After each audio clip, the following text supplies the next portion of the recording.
तो पिछले क्रम में हम लोगों ने स्वर वर्ण व्यंजन वर्ण देख लिया, अनुस्वार जाना विसर्ग जाना। अब इसी में अगले क्रम में बढ़ते हुए आगे कह रहे हैं, तो बोला कि पेज नंबर 7 पर ही अगले क्रम में बोल रहे हैं कि स्वर मात्रा। अभी तक हम लोग स्वर जाने, अ स्वर है, आ स्वर है, ई स्वर है, ई स्वर है, दीर्घ ई है, ह्रस्व उ है, दीर्घ उ है, ए है, ऐ है, ओ औ इत्यादि स्वर हैं जो हमारे। तो इनमें कुछ व्यवस्थाएं हैं, क्या है? तो बोले कि जब भी ये स्वर वर्ण किसी व्यंजन वर्ण में जुड़ते हैं, जब ये मेल खाते हैं, आपस में संयुक्त होते हैं, जुड़ते हैं, तो ये अपने स्वरूप की हानि कर लेते हैं। कितनी महानता है, देखिए स्वर वर्णों में कितनी अच्छाई है कि जब वह व्यंजन वर्णों से जुड़ते हैं, जब वह उनसे मिलते हैं, तो उनके जैसे बनने का प्रयास करते हैं, उनके कारण अपने स्वरूप की हानि कर लेते हैं, अपने आप को बदल लेते हैं। लेकिन ऐसा व्यंजन वर्ण नहीं कर पाते, क्योंकि वो परतंत्र हैं, उनको तो आवश्यकता है हमेशा दूसरों की।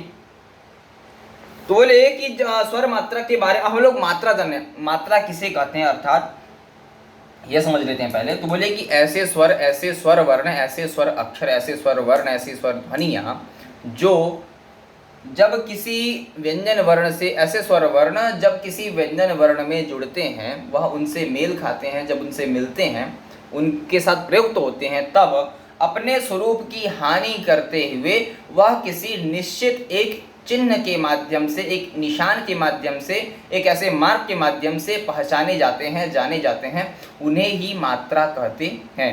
अर्थात स्वरों का एक ऐसा निश्चित चिन्ह, ऐसा निश्चित मार्ग, एक ऐसा निश्चित निशान जिसे हम मात्रा के रूप में जानते हैं, समझते हैं, बोध करते हैं। तो बोले कि स्वर मात्रा, स्वरों की ऐसा चिन्ह, ऐसा निशान जिनको हम मात्रा के नाम से जानते हैं। मात्रा माने चिन्ह या निशान, उसे ही मात्रा कहा जाएगा।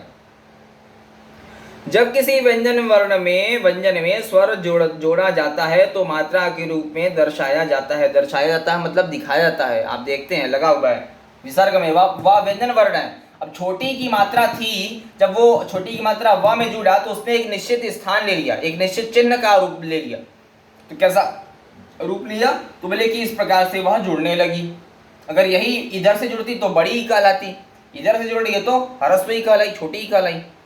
तो जब भी व्यंजन वर्णों में स्वर वर्ण जुड़ते हैं ना, तो उनकी खासियत है वो अपने स्वरूप की हानि करते हुए, हानि माने नुकसान करते हुए, हानि माने हानि, लाभ होता है, तो अपने स्वरूप की हानि करते हुए वह एक निश्चित निशान के माध्यम से, एक मार्ग के माध्यम से, एक चिन्ह के माध्यम से जाने जाते हैं। जैसा कि हम विसर्ग शब्द में यही देख ले रहे हैं कि वह व्यंजन वर्ण है और यहाँ पर स्वर था ई, ह्रस्व ई। जब ह्रस्व ई व में जुड़ी तो यह इसने इस प्रकार की मात्रा का, इस प्रकार के निशान का प्रयोग किया, जिससे हम पहचान जाते हैं। तो अर्थात हर एक स्वर वर्ण का अ हो, ई हो, उ हो, दीर्घ उ हो, ह्रस्व उ हो, दीर्घ री हो, दीर्घ ए हो, तो ये सारे क्या होते हैं ये सारे जब व्यंजन वर्ण में जुड़ते हैं तो अपना एक निश्चित मात्रा यह सारे निर्मित कर चुके हैं, बना चुके हैं।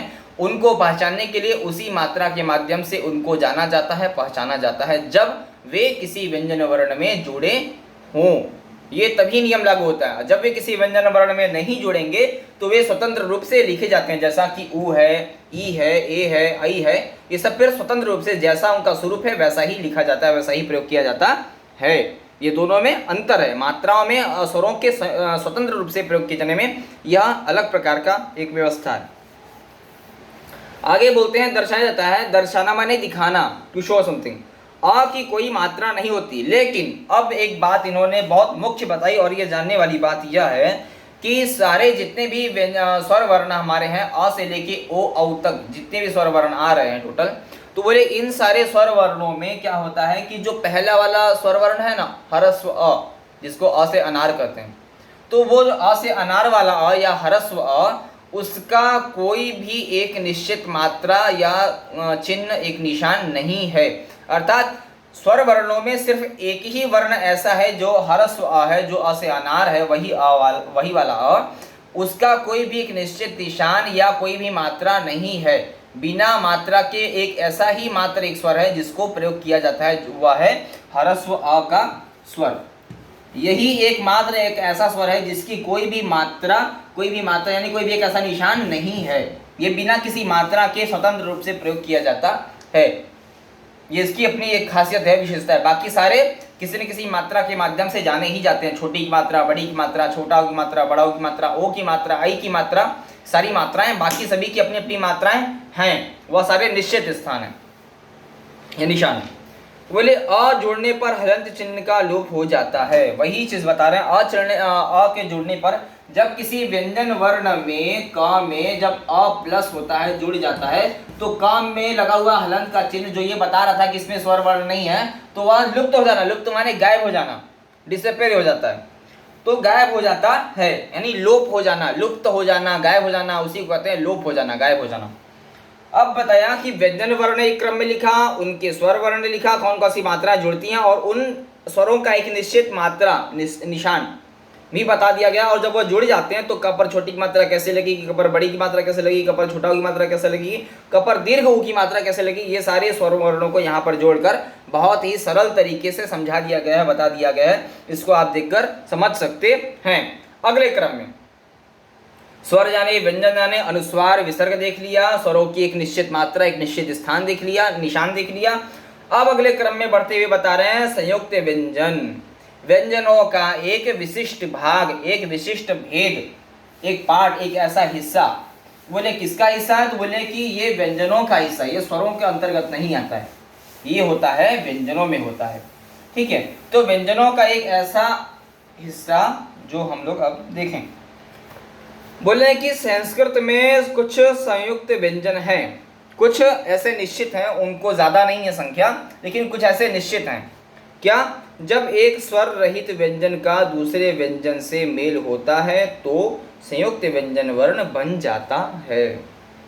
इसका डेफिनेशन का मतलब, इसको कहने का मतलब ये लिख कर यह बताना चाहते हैं, यह बता रहे हैं, समझा रहे हैं कि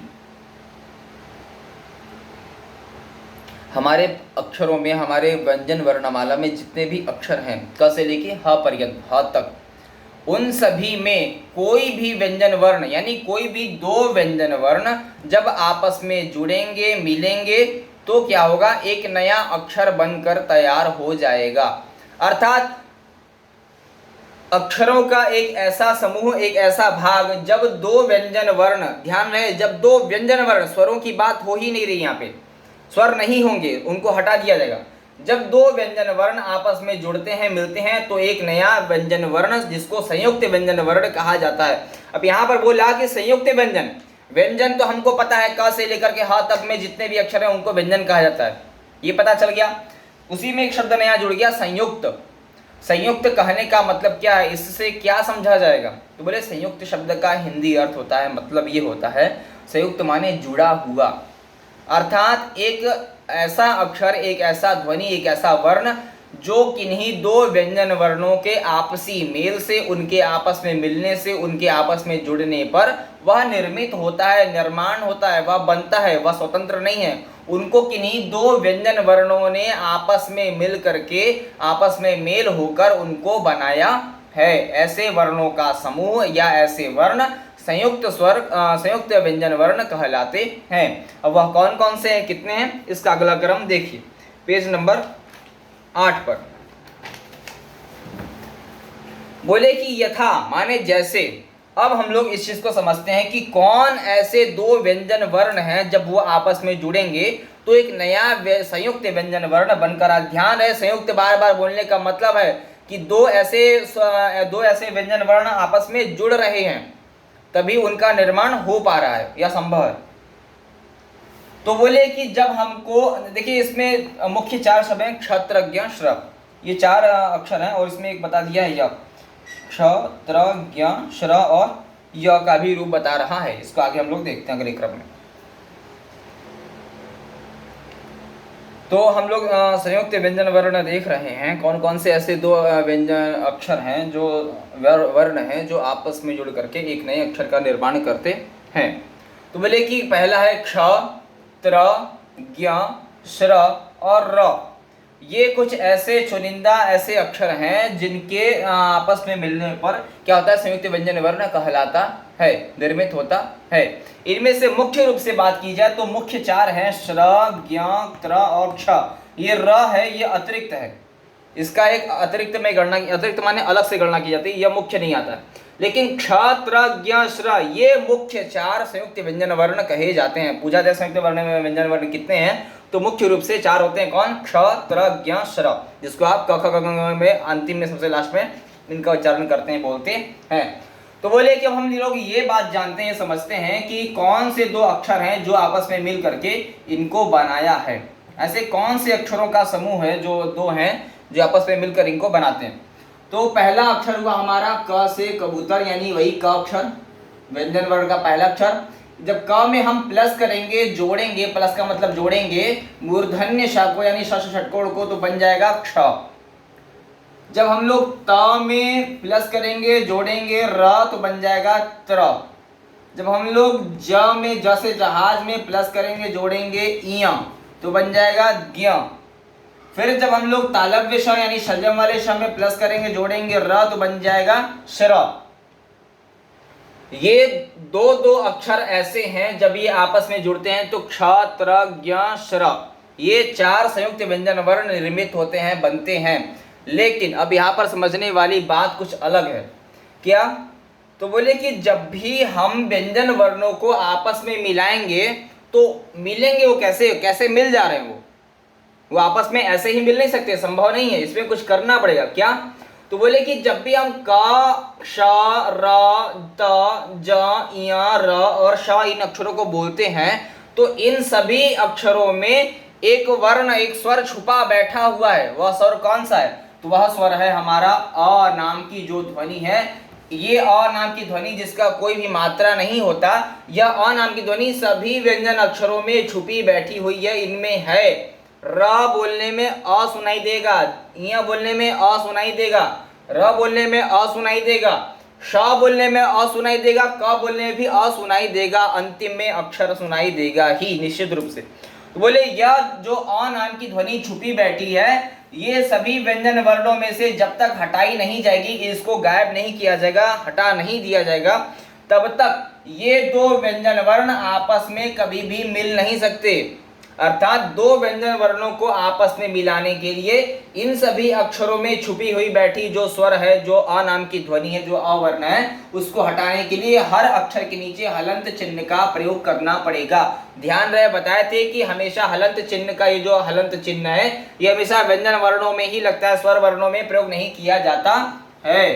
तो सभी व्यंजन वर्ण में हम जब ये हलंत का चिन्ह लगा देंगे, जब हलंत का चिन्ह लग गया, इसका मतलब कि इसमें से अ ध्वनि गायब हो गई, हट गया, ये सारे अक्षर अब स्वर रहित हो चुके हैं। जब ये स्वर के बिना है, स्वर रहित है, तब ये आपस में जुड़ेंगे। तो जब क और श जुड़ेगा तो क्ष बन जाएगा, तब त और र जुड़ेंगे आपस में तो त्र बन जाएगा, जब ज और इ जुड़ेंगे तो ज्ञ बन जाएगा, जब श और र जुड़ेंगे तो श्र। ऐसा अक्षर, संयुक्त अक्षर के चार हमारे बनकर निर्मित होते हैं, निर्मित हो जाते हैं। अब एक नई बात और, जब ये आपस में जुड़ते हैं तो एक नए अक्षर का निर्माण हो जाता है। कौन सी अवस्था है? जब इसमें से हम अ नाम की ध्वनि को हटा देंगे, जब इसमें हलन का चिन्ह प्रयोग करते हैं इन सारे व्यंजन अक्षरों में।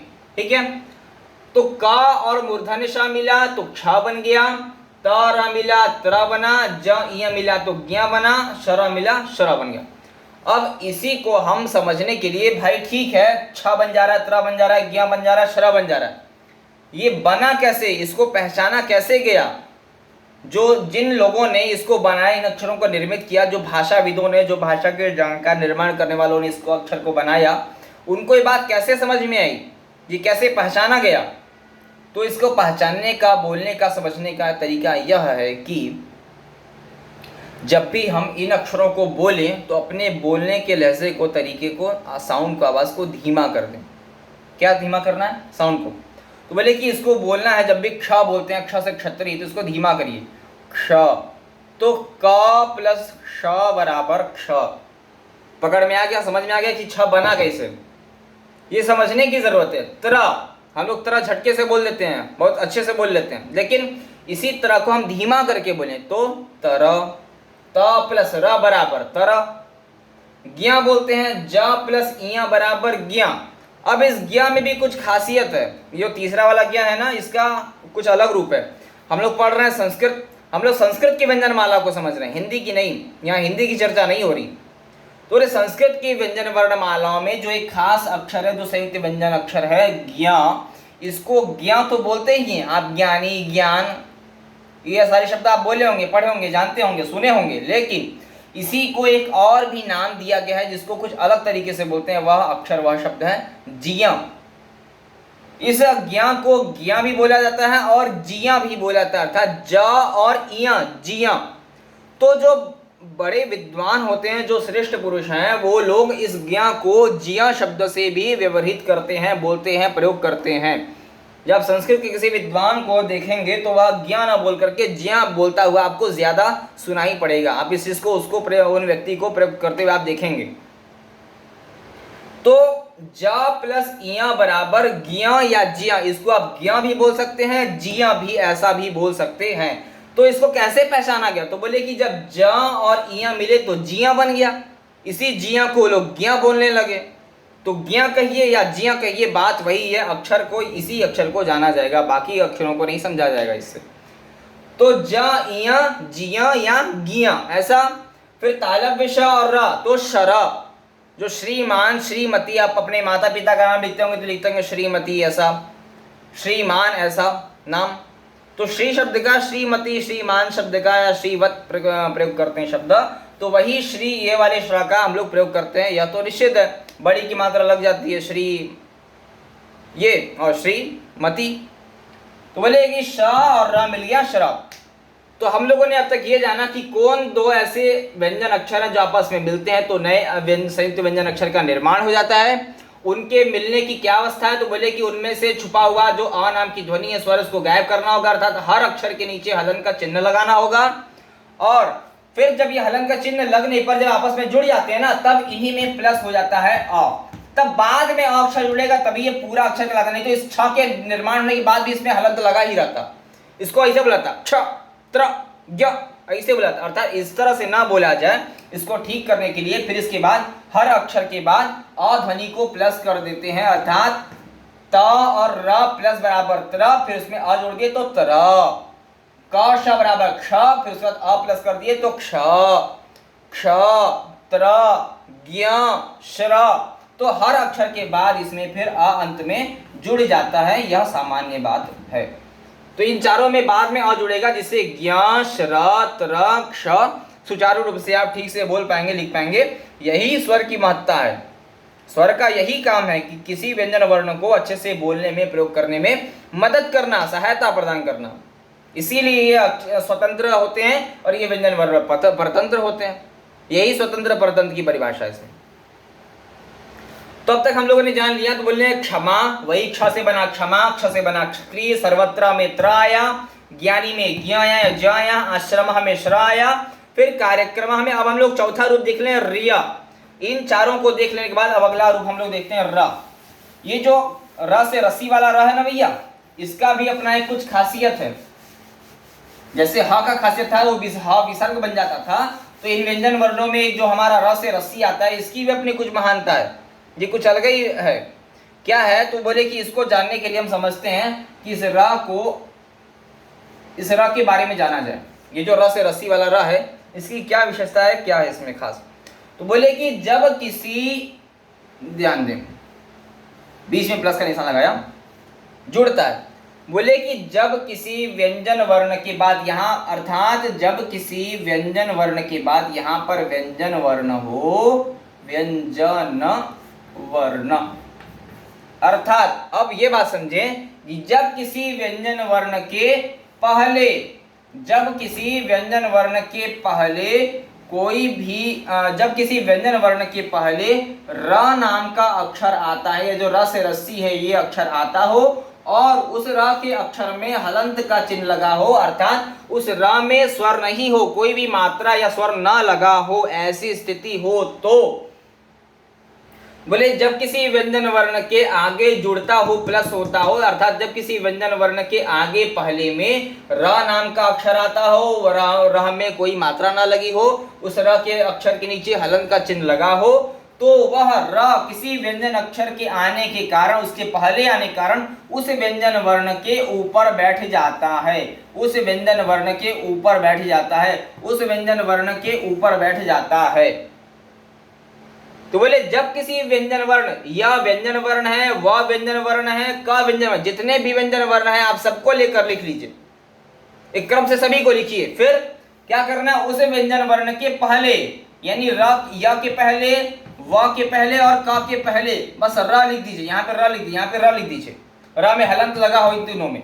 तो जब भी किसी व्यंजन वर्ण के पहले र नाम की ध्वनि आती है तो व्यंजन वर्ण के पहले र नाम के ध्वनि आने के कारण उसमें हलंत लगा हो तो उस व्यंजन वर्ण के ऊपर बैठ जाती है जिसके पहले वह आती है, अर्थात जिसके पहले आएगी, या के पहले आएगी तो या पे बैठ जाएगी, व के पहले आएगी तो वा पे बैठ जाएगी, क के पहले आएगी तो का पे बैठ जाएगी। और र का जो ये अक्षर है, जो ये निशान है, ये ऊपर क्यों बढ़ जाता है, तो बोले पहले आने के कारण, अर्थात जब किसी व्यंजन वर्ण के पहले र आता हो तो वह व्यंजन उसे जिस व्यंजन वर्ण के पहले आएगा उसके ऊपर बैठ जाता है। और र के इस किसी भी व्यंजन वर्ण के ऊपर बैठने के इस निशान को, इस चिन्ह को क्या कहते हैं, इसका क्या नाम है, ये जो ऊपर बैठ जाता हुआ ये जो पूंछ सा दिखाई दे रहा है, इसका नाम है रेफ। इसको कहते हैं रेफ, फ में नुक्ता लगा देंगे, रेफ, इसका नाम है रेफ। तो जब किसी व्यंजन वर्ण के ऊपर यह र की ध्वनि दिखाई देती हो, सर्प, गर्व, ठीक है, इस तरह के शब्द में कार्यक्रम, तो इस नाम, इस ध्वनि को, इस मात्रा को, इस चिन्ह को, इस निशान को रेफ कहा जाता है, इसको रेफ कहते हैं। ठीक है, अब र का ये जो चिन्ह था हम लोगों ने एक जाना, हम लोगों ने र के चिन्ह के प्रयोग होने का एक तरीका जाना। अब उसी में दूसरा तरीका है, यानी इसको थोड़ा सा देख लें, क्या ये जो र नाम की ध्वनि है ना, इसके प्रयुक्त होने के तीन तरीके हैं, ये तीन माध्यमों से प्रयोग, तीन निशानों से, तीन चिन्हों से जानी जाती है। पहला चिन्ह था हमारा रेफ वाला, दूसरा चिन्ह है हमारा पदंत का, और तीसरा चिन्ह है ये हमारा किसी वर्ण के नीचे इस प्रकार से लगने का। ये निशान आपने कई बार देखा होगा, ट्रक में, ट्रेन में, ड्रिल में, ये सारे शब्दों में इस तरह का चिन्ह लगता है।